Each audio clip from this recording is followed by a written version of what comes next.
Boa noite aos amados irmãos. Vamos fazer uma oração inicial. Vamos aproveitar para estar orando pelos irmãos que têm lutado, com angústias, depressão, coração apertado e também com vários problemas em suas saúdes. Então vamos estar orando. Deus amado, Deus Todo-Poderoso, muito obrigado, Senhor, por este tempo juntos. Separamos este local e este momento para entregarmos ao Senhor a nossa concentração, a nossa adoração. Sabemos das nossas limitações, mas nos achegamos ao Senhor através do sangue do Senhor Jesus Cristo. Obrigado por nos dar acesso ao Pai, ao teu trono de adoração. Nós queremos, ó Deus, estar também orando nesse momento por aqueles no nosso meio que têm lutado, ó Deus, com a melancolia, a tristeza, dores na alma, que o Senhor possa estar trazendo alento, alegria, a paz necessária, que o Senhor possa tranquilizar cada um que está aqui, nos lembrando que o Senhor está sobre o controle das nossas vidas. Tudo o que nos acontece está debaixo da tua permissão. Não precisamos nos desesperar, nem nos angustiar, porque o Senhor é soberano sobre as nossas vidas. Nos dá, Senhor, a condição de aguardar e esperar no Senhor sempre. Que a nossa esperança seja fortalecida pelas experiências que temos tido. Também quero aproveitar para pedir pelos irmãos que têm lutado com a saúde, várias e várias lutas, e que o Senhor possa, ó Deus, estar nos lembrando sempre, através das enfermidades, que o nosso corpo é frágil, que não podemos nos orgulhar da nossa saúde, porque por um momento estamos bem, em outro instante a doença já nos acomete. Mas que possamos, ó Deus, entender que a doença está com os dias contados. Aguardamos o Senhor se revelar no céu para buscar a tua igreja e não termos mais que passar pelos efeitos do pecado em nosso corpo.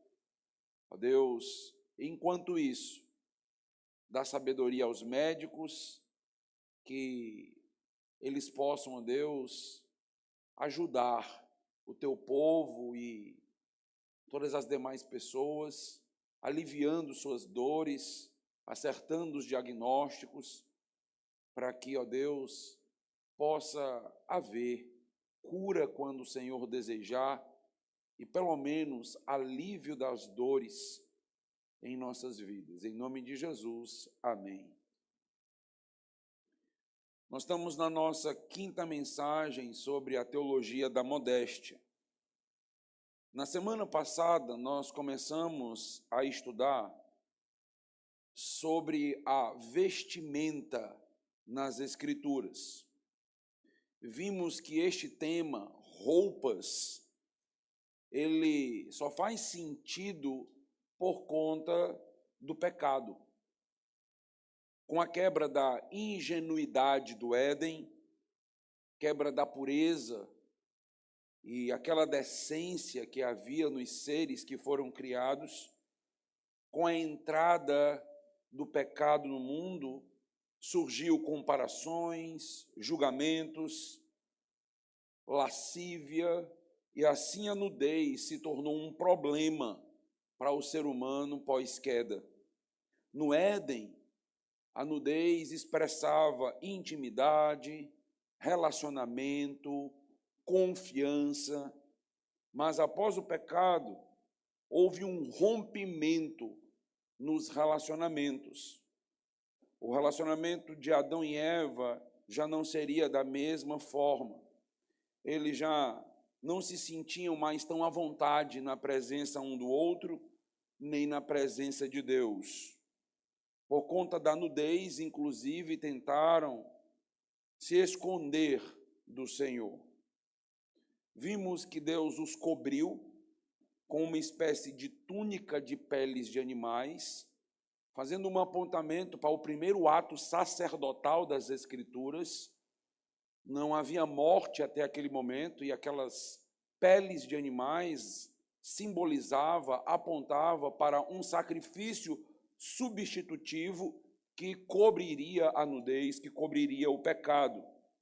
Aquele gesto simples de vestir o casal tem um sentido profundo, aponta para o ato gracioso de Deus de perdoar os pecados e para o sacrifício providencial de Jesus, que é descrito nas Escrituras como a providência de roupas alvejadas pelo sangue do Senhor Jesus.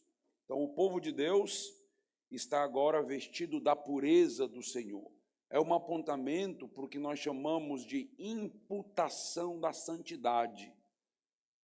Na justificação, nós fomos declarados justos, porque os nossos pecados foram imputados sobre Jesus na cruz, por isso ele pagou o preço de morte infernal ali, e a santidade de Jesus foi imputada a nós.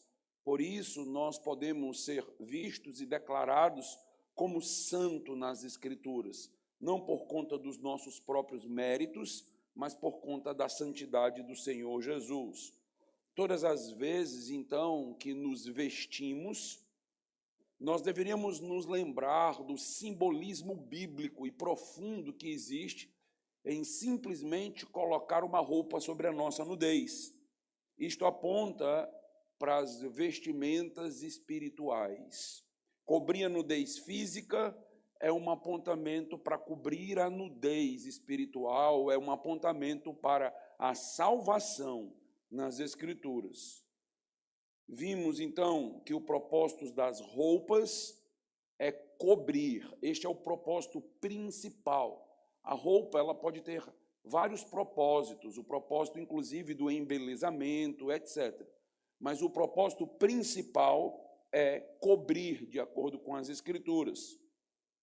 Se as nossas vestimentas servirem para outros propósitos, como, por exemplo, demarcar individualidade, personalidade, beleza, cultura, mas não cobrir a nudez, então, diante de Deus, é como se estivéssemos ainda despidos. Não estamos, então, representando bem o ato de cobrir a nossa nudez espiritual.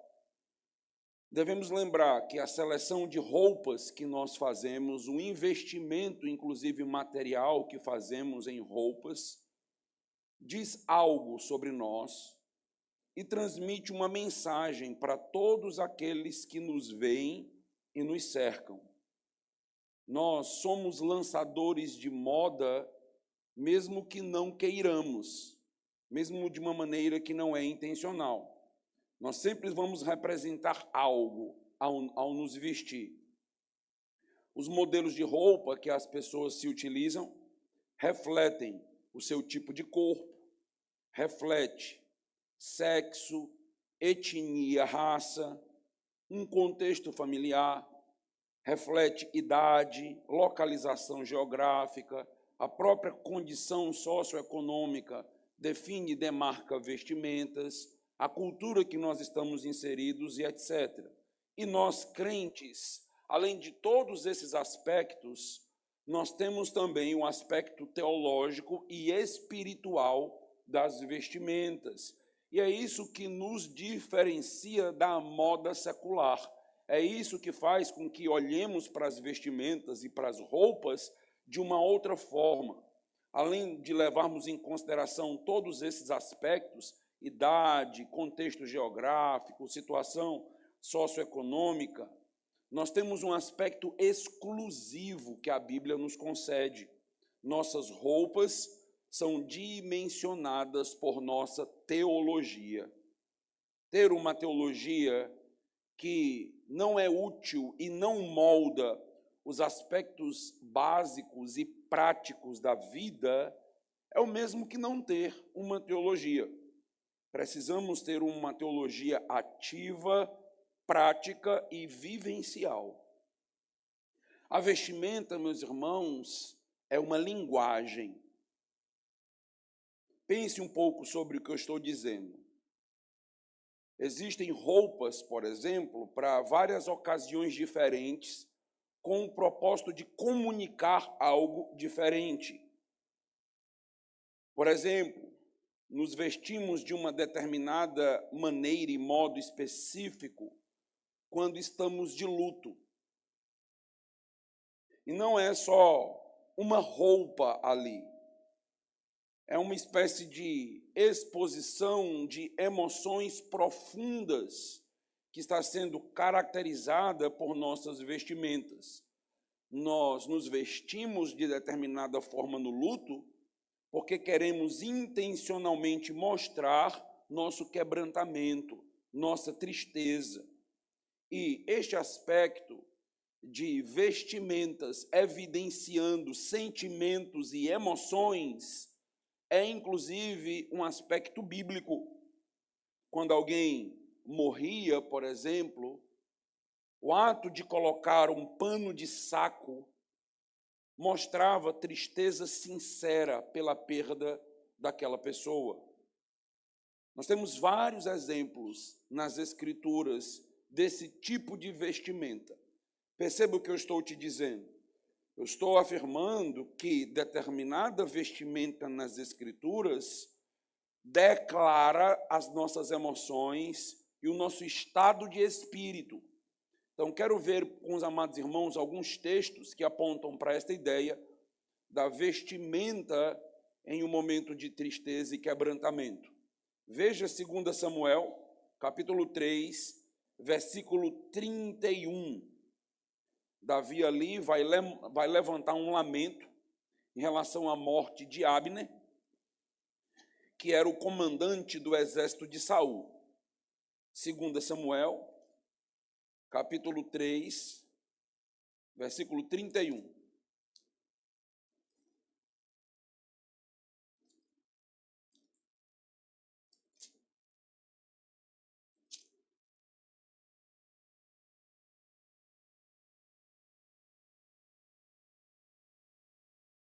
Disse, pois, Davi a Joabe e a todo o povo que com ele estava: rasgai as vossas vestes e cingi-vos de pano de saco, e ide pranteando diante de Abner.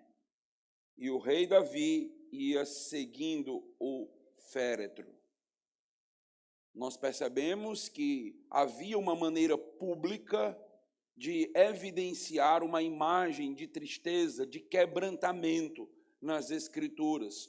Todos que vissem aqueles que receberam a ordem de Davi, perceberia que eles estavam em grande pranto, lamento, tristeza, angústia na alma. E isto é expresso, inclusive, pelas vestimentas. Jacó também demonstrou sua dor ao usar pano de saco nas Escrituras, quando ele pensou que seu filho José havia sido morto. Gênesis capítulo 37, mais uma passagem que fala a respeito das vestimentas da tristeza, da angústia. Gênesis 37,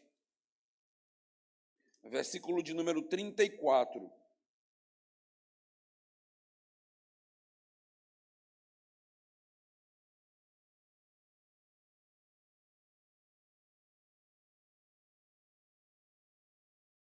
Então Jacó rasgou as suas vestes e se cingiu de pano de saco e lamentou o filho por muitos dias. Pano de saco e cinzas foram usados, meus irmãos, desculpa, muitas vezes como sinal de luto e de tristeza nas Escrituras, mas também como um sinal de arrependimento pelo pecado, um sinal de quebrantamento, humildade diante de um reconhecimento do desagrado que se fazia em relação a Deus. quando Jonas, por exemplo, declarou ao povo de Nínive que Deus iria destruí-los por sua iniquidade, todos, do rei ao homem mais humilde, responderam com arrependimento, jejum, estavam completamente quebrantados e eles se vestiram de uma determinada forma. Veja aí comigo, se você vai para Jonas, você vai para o capítulo 3 de Jonas.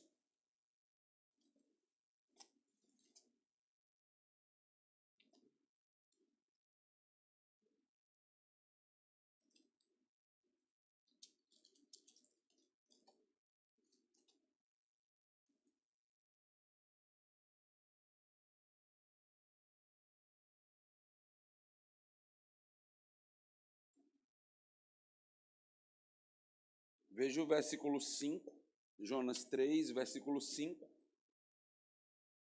Os ninivitas creram em Deus e proclamaram um jejum, e vestiram-se de panos de saco, desde o maior até o menor.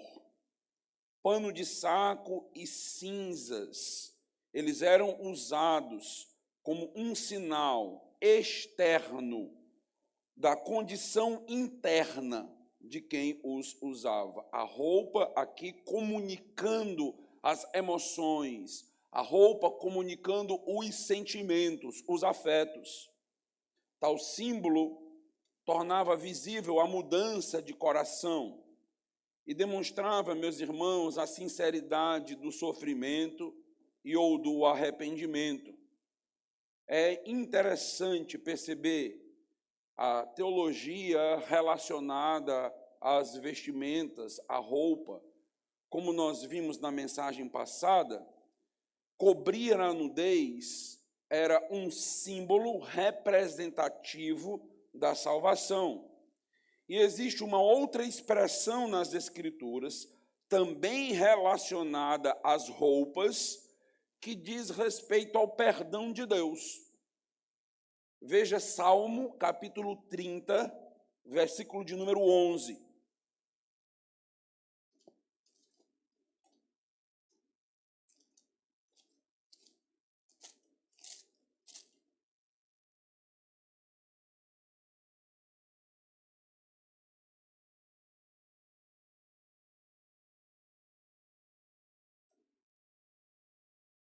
Tornaste o meu pranto em dança alegre, tiraste o meu pano de saco e me cingiste de alegria. Olha a linguagem que é utilizada aqui para as bênçãos do Senhor, para a obra que Deus realiza na vida do seu povo, retirar o pano de saco e dar uma nova vestimenta, aponta, meus irmãos, para o perdão de Deus, para as bênçãos do Senhor. E o texto, de uma maneira poética, nos fala, então, do pano de saco e cinza, num período de tristeza, de quebrantamento, e a obra do Senhor em nossas vidas vai do quebrantamento para a alegria, a transformação que ocorre no nosso coração quando somos perdoados por Deus, é descrito com uma linguagem de vestimenta. O texto, de maneira poética, fala de cingir com alegria, vestimentas de alegria. Tira as vestimentas de luto, de tristeza e de quebrantamento, porque Deus te perdoou. E agora as nossas vestimentas são vestimentas de prazer, de satisfação, de alegria.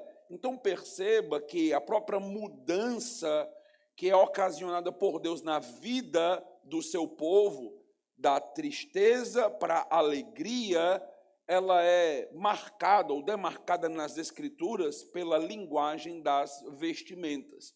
Então veja quantas vezes a Bíblia fala de roupas, veja quantas vezes a teologia se utiliza dessa linguagem das vestimentas. E no que nós estamos vendo, vestimentas ligadas às emoções, tanto de tristeza, de quebrantamento, de morte, quanto também vestimentas que estão ligadas e relacionadas ao prazer, à alegria, à satisfação. Então, a Bíblia nos mostra que a vestimenta ela é utilizada para comunicar sentimentos e emoções em diversas ocasiões. Retirar o pano de saco, dar uma nova vestimenta, aponta então para os corações perdoados, aponta para esta festa que será realizada após um pecador ser perdoado por Deus. Nós temos um texto interessante falando sobre mudanças de vestes, mudanças de roupas, e esse texto está atrelado diretamente ao perdão, está atrelado ao recebimento de alguém que estava desviado. Então, vá para o Evangelho de Lucas, capítulo 15. Evangelho de Lucas, capítulo 15, versículo de número 22. A famosa parábola do filho pródigo, do filho perdido. Lucas, capítulo 15, versículo 22. Olha aí o que a Bíblia nos diz. O pai, porém, disse aos seus servos: trazei depressa o quê? A melhor roupa, vestiu, ponde-lhe um anel no dedo, sandália nos pés, trazei e matai o novilho cevado. Comamos e regozijemo-nos. Por quê? Este meu filho estava morto e reviveu. Estava perdido e foi achado. E começaram a regozijar-se. Mais uma passagem bíblica em que nós temos uma transformação de aparência visível. Então, o filho pródigo, após estar numa situação tão lamentável que teve que cuidar de porcos, algo terrível, como todo pecador chega na presença de Deus, imundo pelos seus pecados, pelo lamaçal do pecado, nós nos revolvemos nesse lamaçal. Ninguém chega limpinho na presença de Jesus para apresentar suas obras e dizer para Jesus: Jesus, veja como eu sou bonito, veja como eu estou limpinho, veja como eu mereço o céu e a glória. Ninguém chega assim. Nós chegamos exatamente como o filho pródigo, completamente destruídos, quebrantados, imundos. E o que acontece? Acontece de sermos revestidos. Veja que a linguagem que começa em Gênesis, quando o primeiro casal pecou e foi vestido por Deus, ela vai reaparecendo diversas vezes nas Escrituras, e aqui o simbolismo da salvação, daquele filho que foi perdido e agora havia sido encontrado, daquele que estava morto e reviveu, é representado então por novas roupas, é representado então por todos esses artefatos externos que mostraria para todos que ele voltou à posição de filho. Todos agora olham para ele com dignidade. Muito curioso perceber como nas Escrituras nós encontramos o relacionamento das roupas com a salvação. Nós encontramos o relacionamento da roupa com esse nosso novo estágio diante de Deus. A forma representativa de falar da salvação do filho pródigo e o pai tê-lo vestido, ter feito uma festa ali alegre, um novilho cevado ser morto, é, meus irmãos, um motivo de grande alegria, de grande festa, porque houve salvação. Então perceba como a roupa está sempre associada a estes contextos espirituais nas Escrituras. Será que você já tinha feito essa leitura das roupas nas Escrituras, nesse nível de profundidade, com este simbolismo? Será que você tem pensado, por exemplo, que o simples ato de se vestir, de cobrir a sua nudez, é um apontamento para a sua salvação, quando nós cobrimos a nossa nudez, nós estamos diante de um ato espiritual simbólico. Será que nós já paramos para pensar nisso? Acredito que ficou bem claro para os irmãos que nas Escrituras as roupas comunicam e elas têm várias mensagens que elas comunicam. Todas as vezes que nos vestimos, por exemplo, emitimos mensagens e expressamos emoções, sentimentos de acordo com cada circunstância, como nós vimos a expressão do pano de saco e das cinzas. Mas, pastor, alguns podem perguntar ouvindo o que eu estou dizendo. Isso não acontece exatamente comigo. As roupas para mim não têm tanto simbolismo, porque eu nem fico pensando tanto na mensagem que a roupa vai emitir. E aqui nós temos o perigo aparecendo, porque, de maneira intencional ou não, as tuas vestes vão comunicar uma mensagem. Até mesmo quando nós nos vestimos ao acaso, sem nos preocupar muito como as roupas combinam, sem nos preocupar com cores, com harmonia, nos vestimos meio bagunçado. Nós estamos comunicando algo quando nós fazemos isso. Alguém que simplesmente pega rapidamente 2 peças de roupa ao acaso e se veste e sai. Essa pessoa está comunicando que o local para onde ela está indo é um local informal. É um local que não demanda dela preparo, não demanda dela tanto cuidado assim. Ela está comunicando que o ambiente não é tão importante a ponto de ter que se vestir bem, de ter que estar tão bem apresentável assim. Ou seja, andar desmazelado comunica talvez mais do que você imagine. Por exemplo, quem vem para o culto de qualquer jeito, com roupas completamente informais, bermuda, chinelo, camiseta de dormir, está comunicando que não há solenidade no culto que está prestando a Deus. Mesmo sem querer ou sem entender, está transmitindo através de suas roupas a sua teologia do culto, a sua ideia do que de fato significa um culto. Será que acreditamos realmente que estamos na presença de Deus? E se estamos, como realmente deveríamos nos preparar para um momento solene de adoração? Será que toda peça de roupa deveria ser apropriada e conveniente para um culto?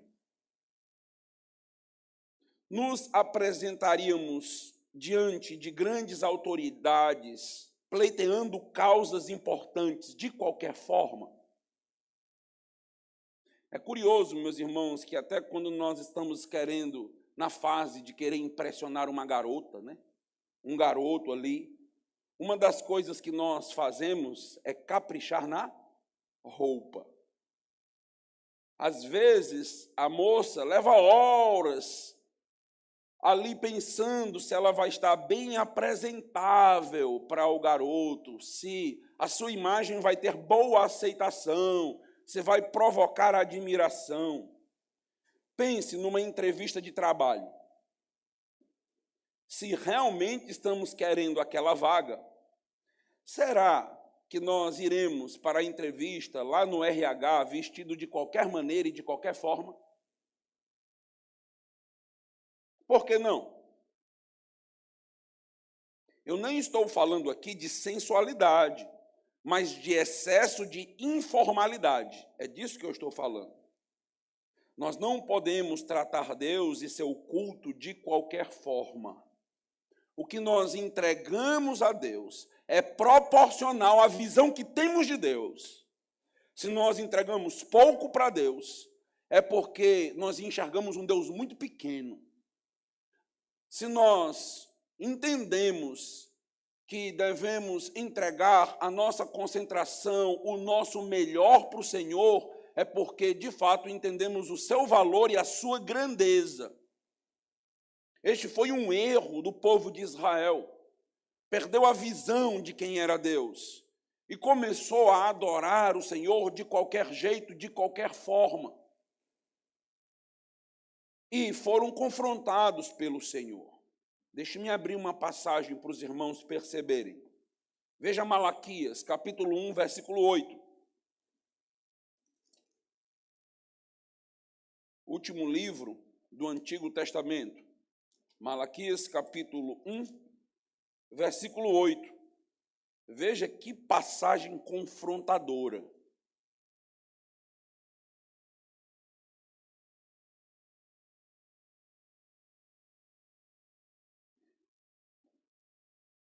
Malaquias 1:8. Quando trazeis animal cego para o sacrificardes, não é isso mal? E quando trazeis o coxo ou o enfermo, não é isso mal? Ora, apresenta ao teu governador. Acaso terá ele agrado em ti e te será favorável? Diz o Senhor dos Exércitos. O que nós estamos presenciando aqui? Deus sendo tratado como qualquer um.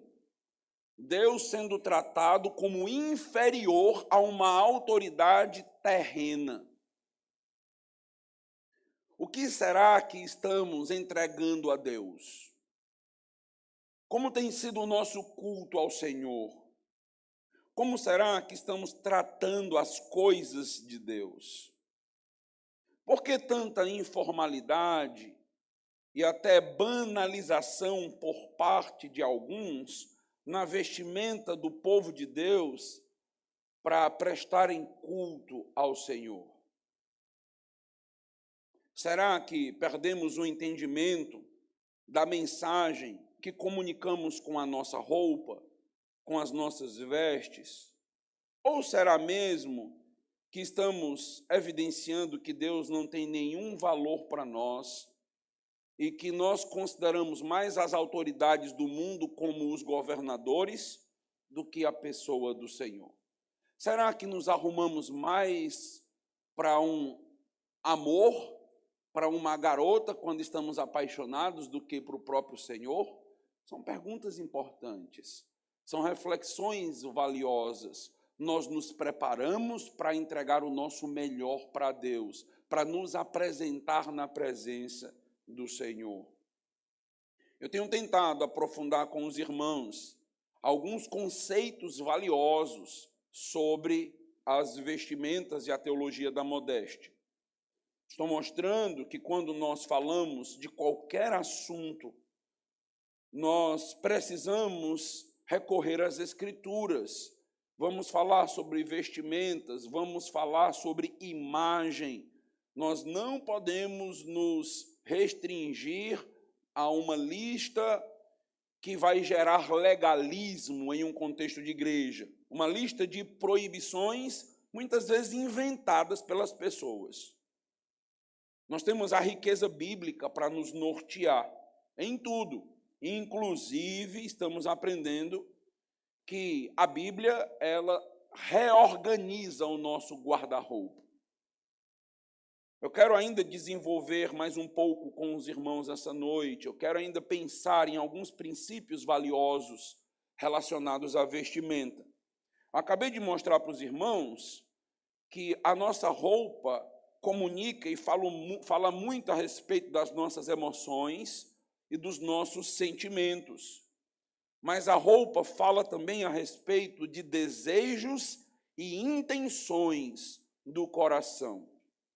Veja Provérbios, capítulo 7, versículo 10.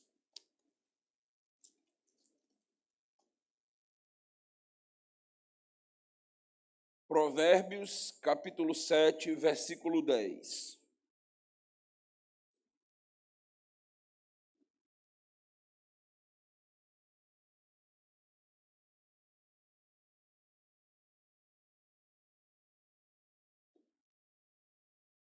Texto que nós vamos meditar de maneira mais profunda com os homens no retiro, agora nesta segunda-feira. Versículo 10. Eis que a mulher lhe sai ao encontro, com vestes de prostituta e astuta de coração. Perceba bem o que o texto de Provérbios está nos dizendo. Ele está nos dizendo que esta mulher sai ao encontro de um homem e ela tem uma maneira própria de se vestir, que é caracterizada pelas Escrituras como vestimentas de prostituta.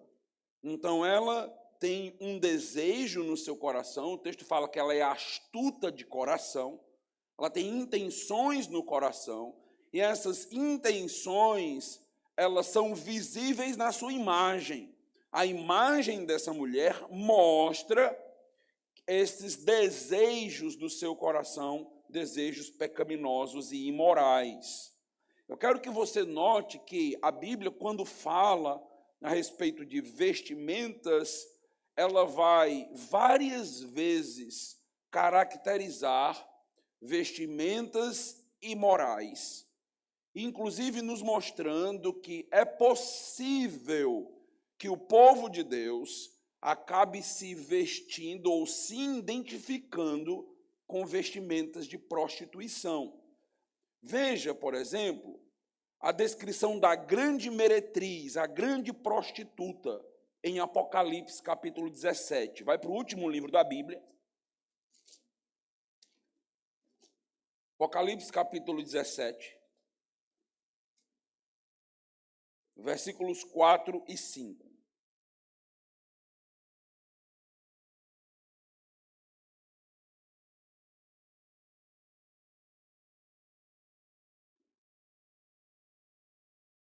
Achava-se a mulher vestida de púrpura e de escarlata, adornada de ouro, de pedras preciosas e pérolas, tendo na mão um cálice de ouro transbordante de abominações e com as imundícias da sua prostituição.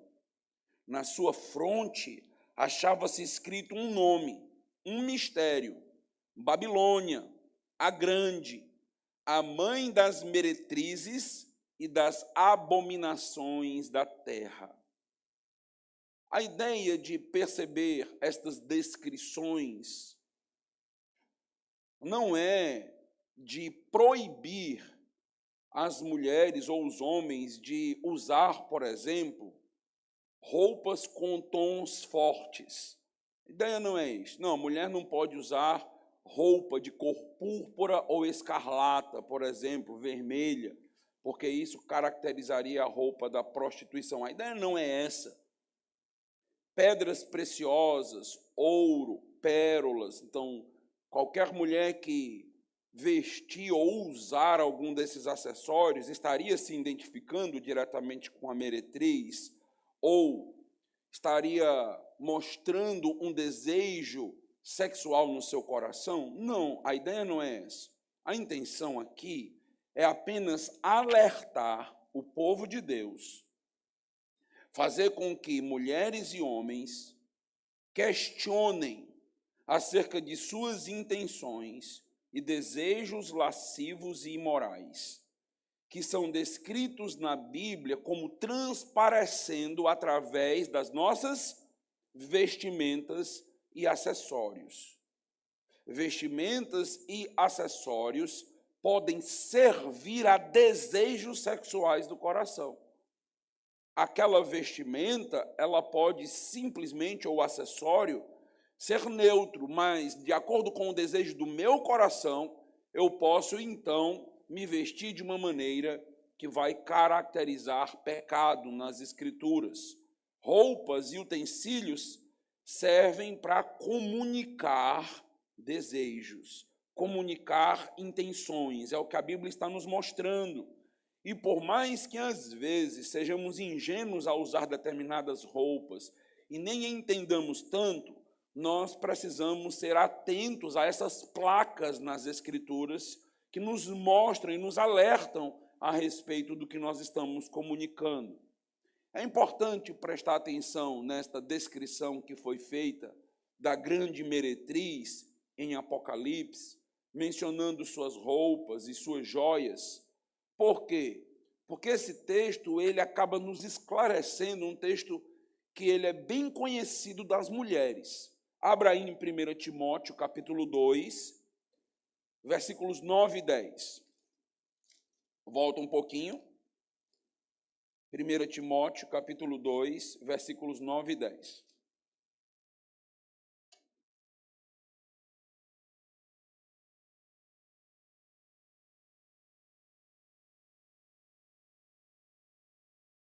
Da mesma sorte que as mulheres em traje decente se ataviem com modéstia e bom senso, não com cabeleira frisada, ouro ou pérolas ou vestuário dispendioso, porém com boas obras, como é próprio às mulheres que professam ser piedosas. O que Paulo está nos ensinando nesse texto? Ele está levantando um alerta. Cuidado, irmãos, com a aparência. Cuidado, porque sem perceber, vocês podem dar vazão àquilo que vocês não querem ou não deveria. Vocês podem acabar se vestindo exatamente como uma prostituta, de uma forma imoral e indecente, de acordo com as Escrituras. O foco da mulher e do homem de Deus, o foco deve ser outro. O foco deve ser expressar através da minha imagem pureza e santidade, seriedade. O que mais deve ser visto numa mulher ou num homem de Deus? O texto nos fala sobre suas obras. Então, o que as pessoas devem ver em nós? Os nossos atos. As pessoas devem olhar e ver que, pelos nossos atos, pela maneira que nós nos portamos e nos comportamos, pelo amor que temos pelas pessoas, pelo desejo que temos de nos sacrificar uns pelos outros, nós realmente somos diferentes. E não fazer uma leitura meramente ali do nosso corpo. Então, nós devemos lutar para que as nossas obras, a nossa vida cristã, a nossa vida piedosa apareça mais do que o nosso corpo. Isso é uma luta, porque a tendência é fazer com que o nosso corpo, até porque ele é visível, aparente, ele apareça primeiro para as pessoas. Então, é importante você ter como meta que a sua vida com Deus apareça para as pessoas. E aparecer para as pessoas não como um ato, meus irmãos, hipócrita, porque nós podemos querer que as pessoas vejam os nossos atos, mas realmente ser apenas hipocrisia. Não é disso que eu estou falando. Estou falando de atos genuínos, de atos verdadeiros, de interesse piedoso, realmente.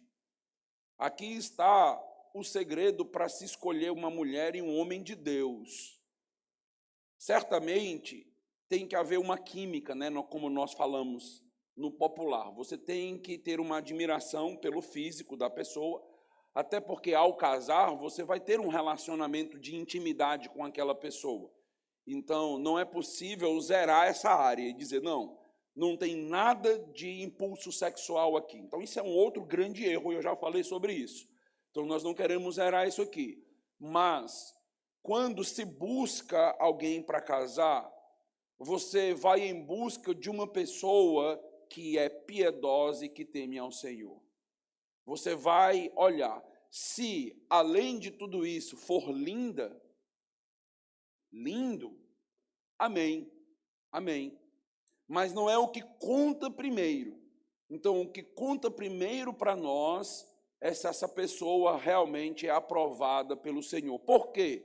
Porque o contrário vai ser enganoso. Você pode ver uma pessoa linda de aparência, se encantar por essa pessoa e ela ser o próprio Satanás encarnado e destruir sua vida, e destruir literalmente, e transformar aquilo que já está ruim em algo pior.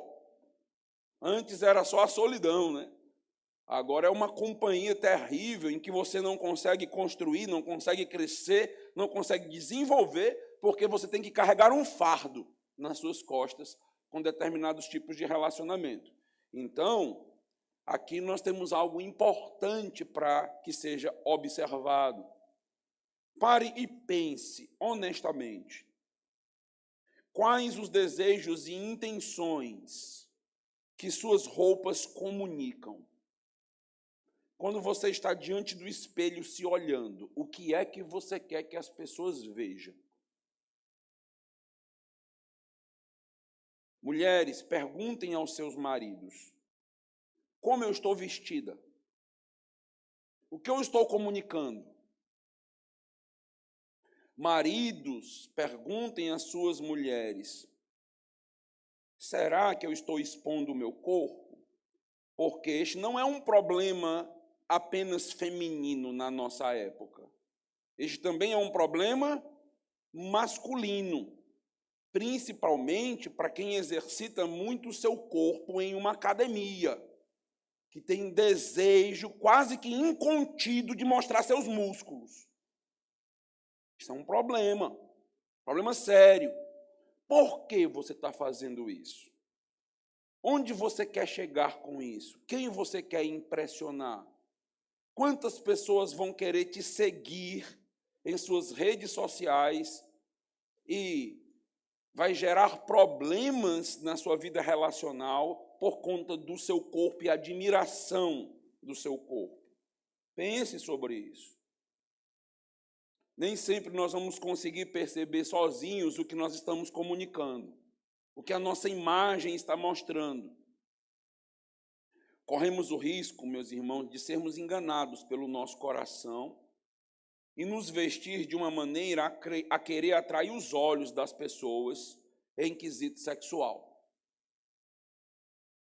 Nunca esqueça que a Bíblia afirma que quem se veste assim e tem estas intenções tem um coração prostituído. São pessoas com desejos lascivos e imorais. Isto não caracteriza o povo de Deus. Quero que você note um contraste importante no livro de Apocalipse. Nós acabamos de falar da roupa da grande meretriz, da grande prostituta. Mas tem uma outra mulher no livro de Apocalipse. E o livro também fala das suas roupas. Veja agora a descrição da noiva de Cristo. Apocalipse 19, versículos 7 e 8.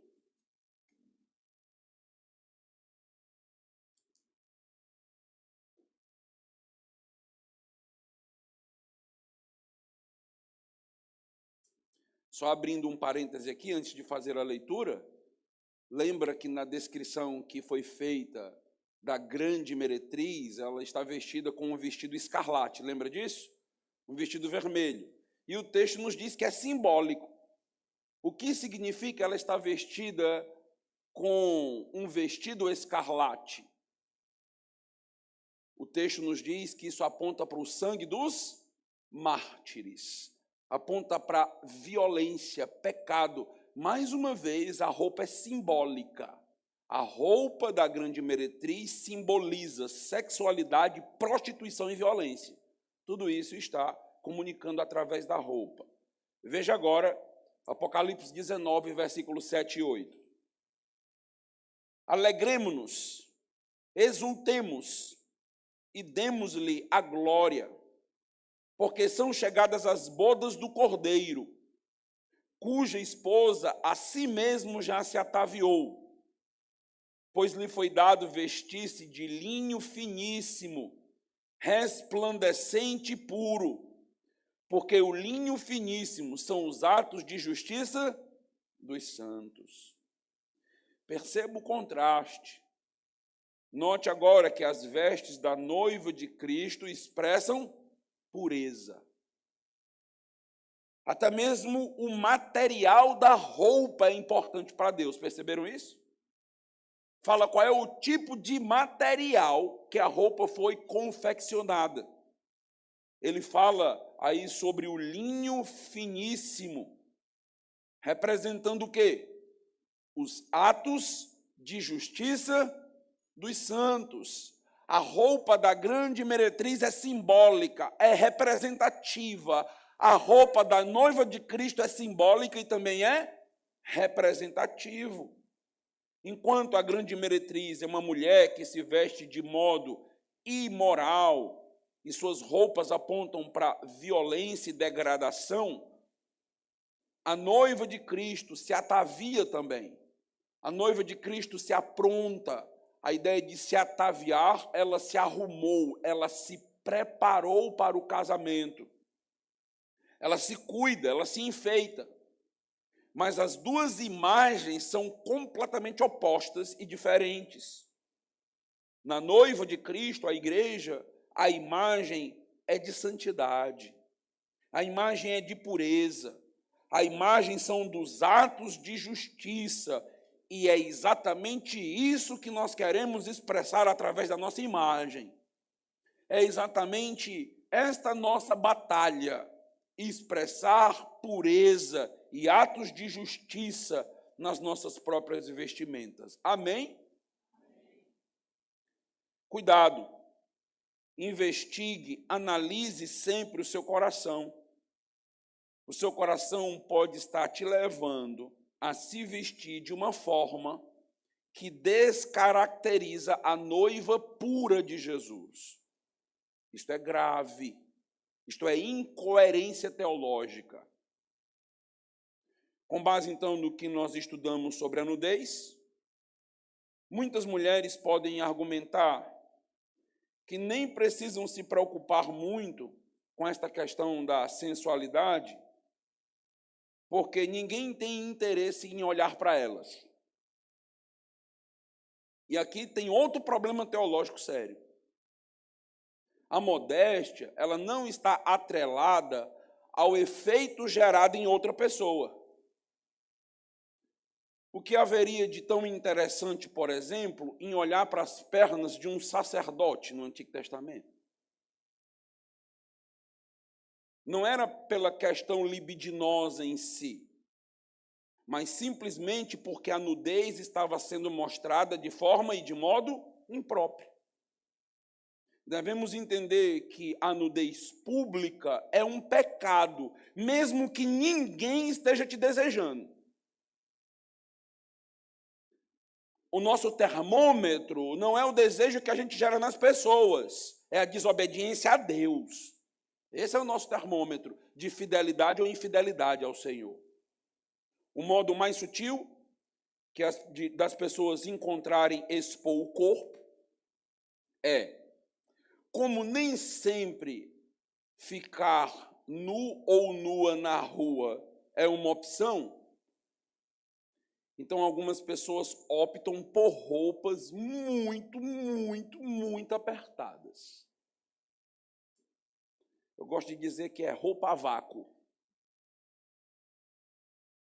E essa roupa marca todo o formato do corpo. A veste não cobre realmente a silhueta do corpo. Isso também é uma forma de exposição. Você não está cobrindo o corpo, que é a função da roupa. Na realidade, você está usando as vestes como uma espécie de segunda pele. Trata-se de uma promoção daquilo que está por baixo. Sensualidade provocativa. Cuidado, cuidado. Eu não estou dizendo que você deve ir de burca para a academia. Não é isso que eu estou dizendo, não. Tenha sensatez em tudo que você escuta. Então, se você me escutar com ouvidos radicais, você vai levar a mensagem para um lado. Se você me escutar com ouvidos liberais, você leva para outro. Analise, tenha bom senso no que eu estou te dizendo. O que eu estou dizendo para os irmãos é, cuida do teu coração, analisa as intenções do teu coração. E tem certas vestimentas que elas são características da sensualidade, não tem nem como esconder. Por último, além das roupas comunicarem nossas emoções e sentimentos, além da roupa comunicar nossos intentos e desejos, a roupa também demarca a nossa identidade sexual. É importante você prestar muita atenção agora, nem respira. Abra a Bíblia em Deuteronômio 22.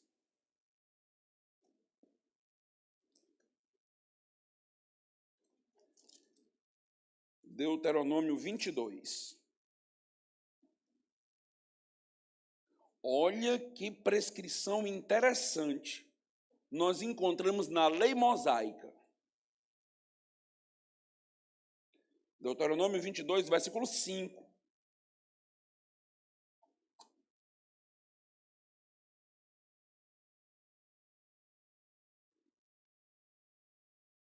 A mulher não usará roupa de homem. Nem o homem veste peculiar à mulher. Porque qualquer que faz tais coisas é abominável ao Senhor teu Deus. O que esse texto nos ensina, né? Como ele pode ser aplicado dentro de um contexto completamente diferente de cultura como o nosso.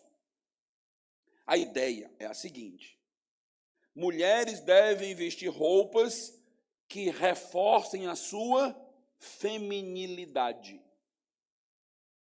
Homens devem vestir roupas que enfatizem a sua masculinidade. Eu não estou falando sexualidade. Eu estou falando feminilidade e masculinidade. São coisas diferentes. A imagem que as pessoas devem ver de uma mulher não pode ser uma imagem confusa. As pessoas não podem olhar para um homem e ter dúvidas sobre o seu sexo. A imagem emitida e transmitida deve ser condizente com quem eu sou, com quem eu fui criado para ser por Deus. Estamos aprendendo que as roupas devem testemunhar a respeito do sexo que fomos criados. Nós temos uma identidade. Essa identidade não é definida pelo contexto social. Nós não acreditamos em ideologia de gênero. Se é para falar em alguma ideologia, é a de Gênesis. É a de Deus criando o homem e a mulher de forma diferente. E então, o próprio homem não define quem ele é. Quem define quem nós somos é o próprio Senhor que nos criou. É o que nós estamos tentando mostrar. Essa identidade definida por Deus precisa ser reforçada de maneira pública. Todos precisam entender quem nós somos. E dependendo dos procedimentos estéticos que são feitos, dependendo das roupas que vestimos, nós podemos nos assemelhar muito ao outro sexo, a ponto de emitir uma imagem confusa para a sociedade a respeito de quem eu sou. Não é por acaso que Deus estabelece uma lei em Israel para que fosse resguardada a identidade do ser. Este, meus irmãos, é exatamente o argumento utilizado por Paulo no Novo Testamento, na primeira carta que ele escreveu à igreja de Corinto, na passagem que ele fala a respeito de tamanho de cabelo e uso do véu. Abra aí em 1 Coríntios, capítulo 11.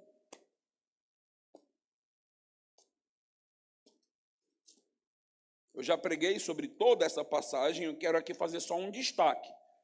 1 Coríntios 11, versículos 14 em diante.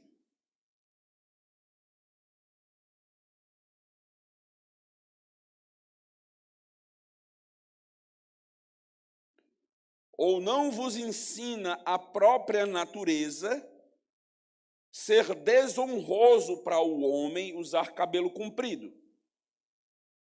E que, tratando-se da mulher, é para ela uma glória, pois o cabelo lhe foi dado em lugar de matilha, manto, véu. Paulo, então, ao descrever aqui como a igreja de Corinto deveria se portar em culto, ele está preocupado em preservar os papéis do marido e da mulher. Ele está preocupado na diferenciação que existe entre o homem e a mulher. Ele afirma que se trata de dois seres diferentes, porque foram, inclusive, criados em momentos diferentes. Paulo vai argumentar que primeiro foi criado o homem e depois a mulher. Então, o argumento de Paulo está relacionado à diferença que existe entre os sexos na criação. O homem é diferente da mulher, e essa diferença ela é bela porque ela forma o complementarismo. Eles se completam porque são seres diferentes. Nesse sentido, Paulo vai falar a respeito aqui dos cabelos. E por que seria desonroso para o homem usar cabelo comprido? Por que seria desonroso para a mulher, naquele contexto, usar cabelo curto? Porque isso confundiria os sexos. Isso traria confusão à imagem do homem e à imagem da mulher. A ideia não é que uma mulher não possa, em nossos dias, ter cabelo curto, nem que um homem possa ter um cabelo mais longo, mas que é preciso continuar demarcando em nossa cultura feminilidade e masculinidade. Seja através de cabelo, seja através de roupas, seja através de acessórios, nós não podemos perder a diferença que existe entre o homem e a mulher, porque essa diferença foi criada por Deus e ela deve continuar evidente na sociedade.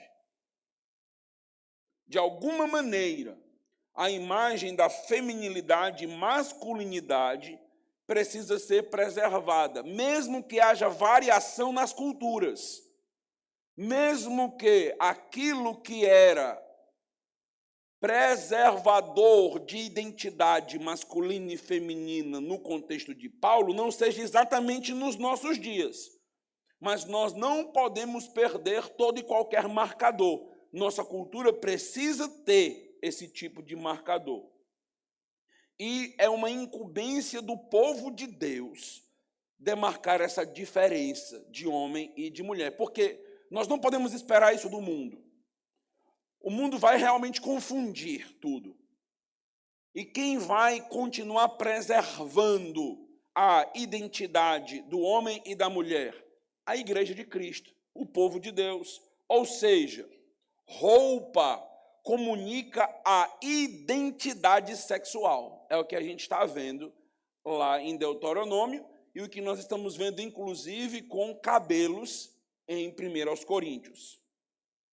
Isto, meus irmãos, nos lembra que os pais, por exemplo, eles não devem investir em suas filhas de um modo que, desde pequena, ela já se vista de uma maneira imoral ou que esta garotinha pareça um homem. Ela não é um homem. Foi criado para ser uma mulher. Precisa que a feminilidade seja aflorada e incentivada pelos pais. Da mesma forma, os pais não podem vestir um menininho como se ele fosse uma menina. Ele não é uma menina.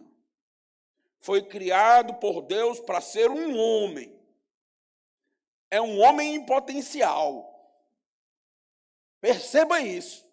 Vai crescer, vai desenvolver músculos, vai se tornar uma autoridade na casa, vai ter liderança. É um homem. Desenvolva e crie o menino como um homem. Desenvolva e crie a menina como uma mulher. Não confunda os papéis, porque esta confusão é feita pelo diabo e pelo mundo. O povo de Deus preserva isso, inclusive na aparência. Como é bonito, né? Uma mocinha com um lacinho no cabelo. É muito bonito. Isso já demarca desde muito cedo uma feminilidade. Uma pureza infantil, mas vai demarcando as diferenças entre homem e mulher.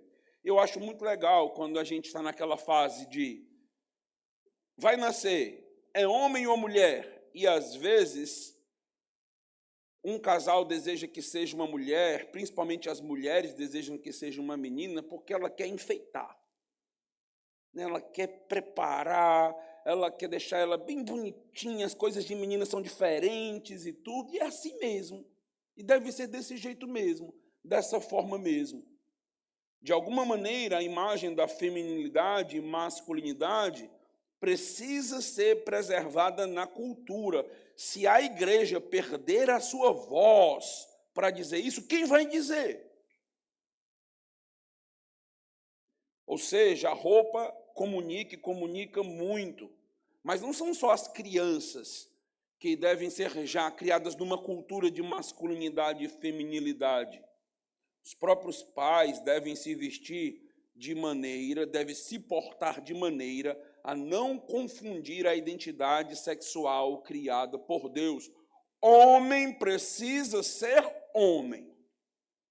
Se portar como um homem, se vestir como um homem, o retiro começa amanhã. Mulher precisa se vestir como mulher, se portar como mulher. Você foi criada para ser mulher. E a beleza nisso, a beleza na feminilidade, a beleza na masculinidade, a riqueza na diferença. O que a nossa sociedade tenta fazer é empobrecer, tirar as cores da diversidade da criação de Deus. Fala tanto de amor à diversidade, mas no final das contas luta contra a diversidade. Certamente existem roupas que homens e mulheres podem vestir sem nenhum problema. A ideia não é aqui criar uma categoria bem estanque, como, por exemplo, mulher não pode usar calça, porque calça é roupa de homem e tal. Então, a minha ideia não é essa. Eu já disse para os irmãos que eu não vou criar uma lista e categorizar isso. Não quero fazer isso. Mas a ideia seria a seguinte, que se a mulher vai usar calça e o homem vai usar calça, a calça não é exatamente a mesma. Não é exatamente do mesmo jeito, não é exatamente da mesma forma. Os cortes acabam sendo realmente diferentes, porque os corpos são diferentes. Os enfeites. Então, a roupa da mulher, ela aponta para uma feminilidade e a do homem para uma masculinidade. A ideia é, eu visto o mesmo número da minha esposa, mas não dá para vestir a calça dela. A calça dela tem umas florzinhas aqui, tem um negócio, não dá, isso aqui é dela. Não tem como eu fazer isso. E o homem se sente completamente incomodado em usar uma roupa que a mulher usa e a mulher se sente incomodada em usar uma roupa que o homem usa. São diferentes. Você vê que a nossa sociedade tentou colocar tudo em pé de igualdade, né?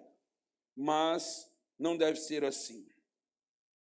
Quando eu digo diferente, então eu não me refiro que a roupa da mulher deve demarcar a parte do corpo dela que é diferente do homem. Não estou falando de sensualidade, a ideia não é essa.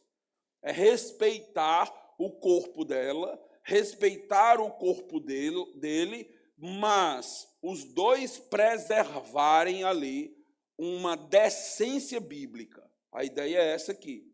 As roupas dos homens precisam sim evidenciar a sua masculinidade, sem que sejam roupas vulgares ou ridículas.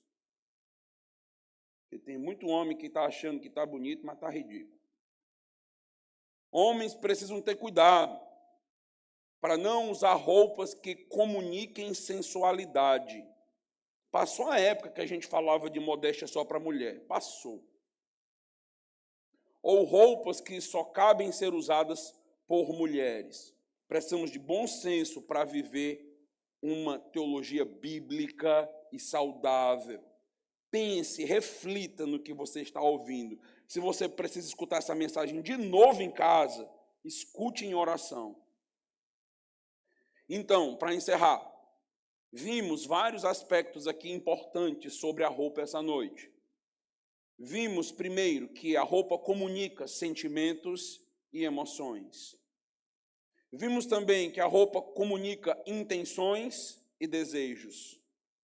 E vimos que a roupa é um marcador de identidade sexual.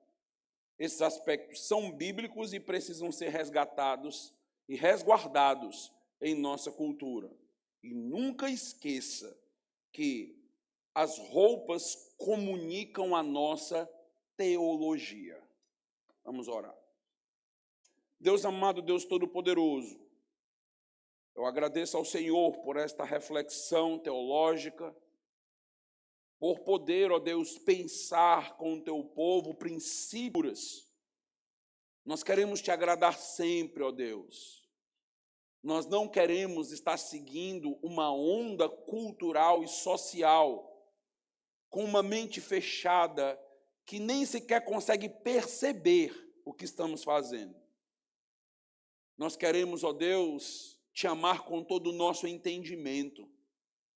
Nos ajuda, ó Deus, a entender e aplicar a tua Bíblia em todas as áreas da nossa vida, de uma maneira consistente e coerente. Que nós possamos nos desarraigar e desapegar de listas legalistas e desenvolver uma teologia sólida, valiosa, que gere bom senso e um comportamento piedoso no meio do teu povo. Que a liberdade que temos em Cristo seja usada sempre para a santidade e não para a libertinagem. Nos ajuda, ó Deus, a lembrar todas as vezes que nos vestimos, que o ato de se vestir é um ato litúrgico, que tem, ó Deus, significados profundos. Obrigado, ó Deus, por esclarecer e avisar a igreja a respeito da importância da temática. Em nome de Jesus, amém. Vamos ter um pós-lúdio, meus amados irmãos, e logo após o pós-lúdio nós vamos estar encerrando o nosso culto. Pode acender aí, por gentileza, as luzes, os irmãos aí apagam já já. Eu vou quebrar aqui a sequência do protocolo. Quero pedir que uma irmã possa estar se levantando e orando pelo retiro que vai ser feito, pelo tempo que vamos estar ali, pelas amizades e os relacionamentos que vão ser feitos, por tudo que nós vamos estar ouvindo, viagem de ida e de volta, por todos os que vão participar. Então, uma irmã voluntária, por gentileza, levante sua mão para fazer uma oração pelos homens do Senhor que vão estar fazendo essa viagem. Há alguém? Irmã Rafael, pode orar, por gentileza?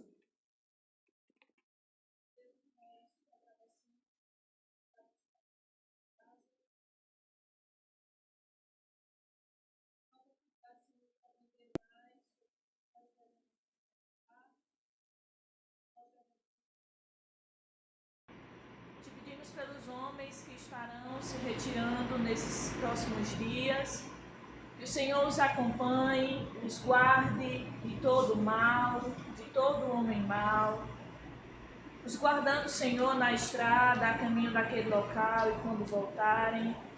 Te pedimos, Senhor, que aquele seja um momento proveitoso de comunhão, que o teu nome possa ser glorificado, Senhor, através da união desses homens. Que nós, como igreja, como mulheres, filhos, filhas que ficamos aqui, possamos também, Deus, usufruir de certa forma daquilo que eles vão aprender, Senhor. Que os nossos pastores, preletores que estarão lá envolvidos, edifiquem, Senhor, o coração desses homens e os encorajem, Senhor, a exercer uma masculinidade conforme a tua palavra, uma masculinidade bíblica, Senhor. que a tua igreja possa ser edificada, que corações possam ser transformados e que o Senhor possa ser glorificado. É assim que nós te pedimos, em nome do teu Filho amado Jesus. Amém. Amém. Vamos ter o nosso pós-lúdio. Após o pós-lúdio, nosso culto está encerrado. Deus abençoe a todos.